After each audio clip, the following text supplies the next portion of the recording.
Foot pattern number 6 is going to be quite similar to number 5, and some similar points, but also quite a different point.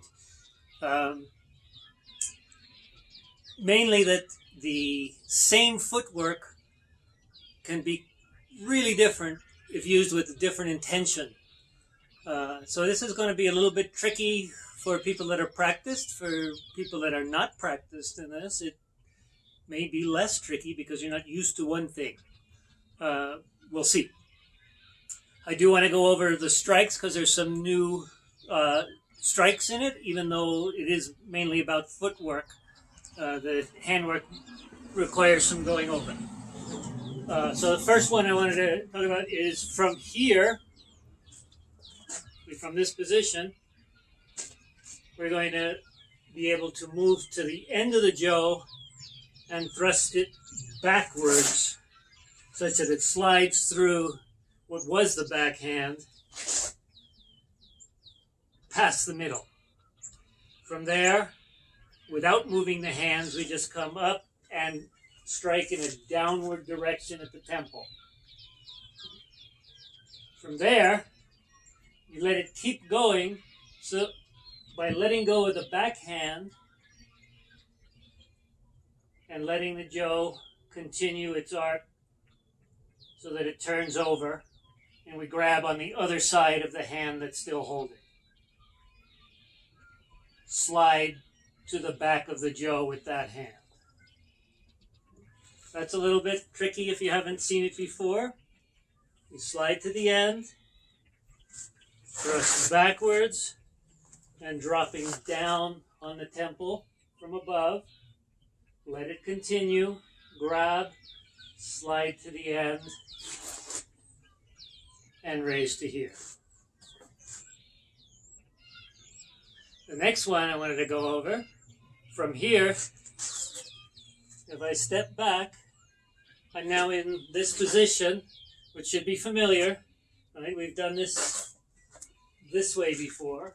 Right? Usually, I think we did it just sliding over the ends. So we've done this. But this time, we're already in this position. So all we have to do is raise it over the head, right to the center. But now instead of this strike, we're going to slide the hand near, but not at the end of the Joe. And let it swing out this way. So we're going to come from here this way. So again, this is going to be to the temple and let it continue its arc through. So the arc is going to be on this plane, right? So this circle. You can see the high point is over here, the low point is over here. And at the end of the swing, it's just going to come back up into the waiting hand. From the waiting hand, it'll go right over the head. And the next one is going to be what you might have expected the first time, just striking down this way, just this strike. I know it's the second time, so you may be expecting the other one at this point. Okay. The footwork, what the main points are, is going to again be entering in straight and shifting off the line with the waist, pulling the front foot back and replacing it with the other, pulling back and across the line, all the way over. This time we're going to rise up, and instead of, last time it was Yurimi with this leg, I think, instead of Yurimi, we're going to do Tenkan.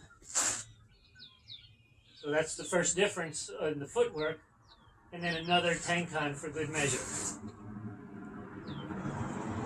So once again, that's going to be entering in and shift, switch feet, back and across, up and tenkan. Tenkan again. One more time.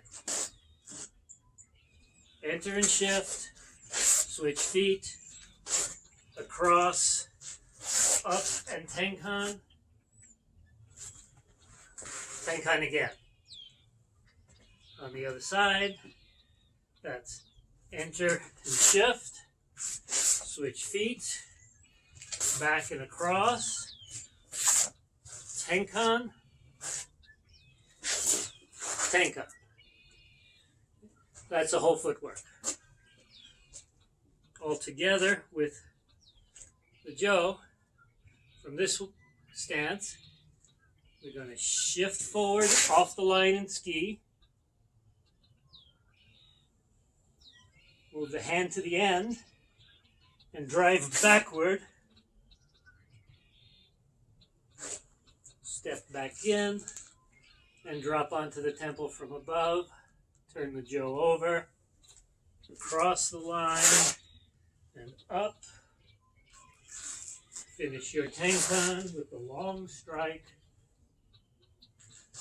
and another tenkan shomen. Now this one doesn't continue from one to the other. I have to actually switch sides to do the other side. In, back strongly. Down from above. Switch it over. Slide to the end. Across. Up. Tenkan. Long strike. Tenkan. Shomen. And you can do that either by switching sides at the end of each one, or just do one side a bunch of times, then do the other side. So from here, ski, back, down, in, up, long strike, shomen. Switch, ski, back, down from above, up, tenkan long strike, tenkan shomen.